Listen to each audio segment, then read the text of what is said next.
Today we'll be talking about player experience. What is player experience? Player experience is something that the players interacts with the game through what they see and feel, or how do they interact in the game, and what are their own opinions about the game itself, like the game UI, the game UX, or the gameplay itself. Player experience impacts a lot on how the player perceives the game, and one of it, the major factors, is player engagement. Player engagement refers to the level of involvement, interest, and enthusiasm that the players exhibit in a game.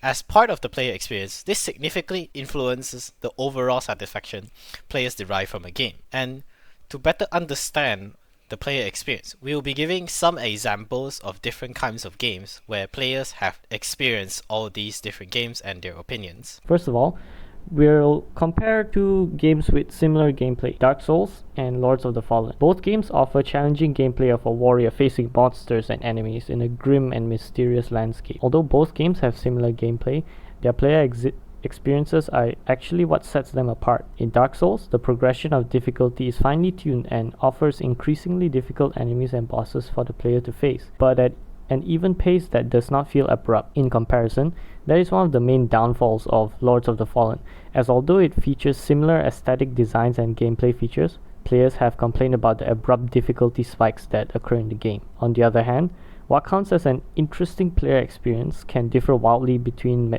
many different people, signified by the many different genres and games available on the market and their respective player bases. Let's take a look at two games with wildly different player experiences for an example.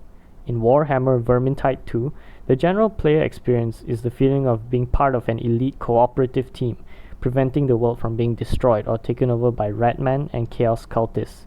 Meanwhile, in Sid Meier's Civilization 6, the general player's experience is the feeling of being a nurturer and leader of a growing civilization, progressing through different ages via breakthroughs in warfare, science, culture, and religion. As these two games have such completely different player experiences, they attract different kinds of people to their respective player experience. This is not to say that people cannot enjoy a multitude of different player experiences, but it definitely means that some people will enjoy certain player experiences more than others. Some people might enjoy real-time strategic positioning and sweaty rat-sling action, and others might prefer turn-based strategic planning and resource or advancement management. Sometimes, some players seek a little bit of thrill in their games, and this can often be found in many game genres like the horror genre. Horror games often create tension with players, but sometimes they would do more than just scare the player.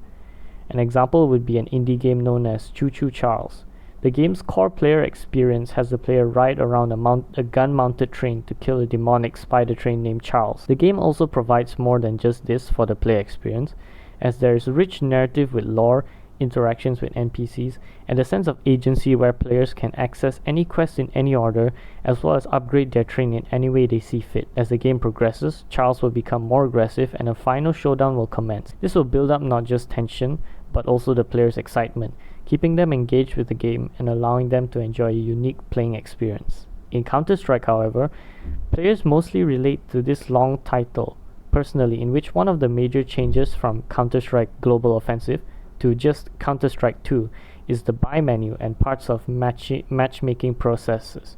CSGO uses an old-style wheel selection menu that players can buy their weapons from, but in CS2, the buy menu has changed to a tile-style menu similar to Valorant. This caused a bit of distaste and lost a bit of the game's personality for the player base.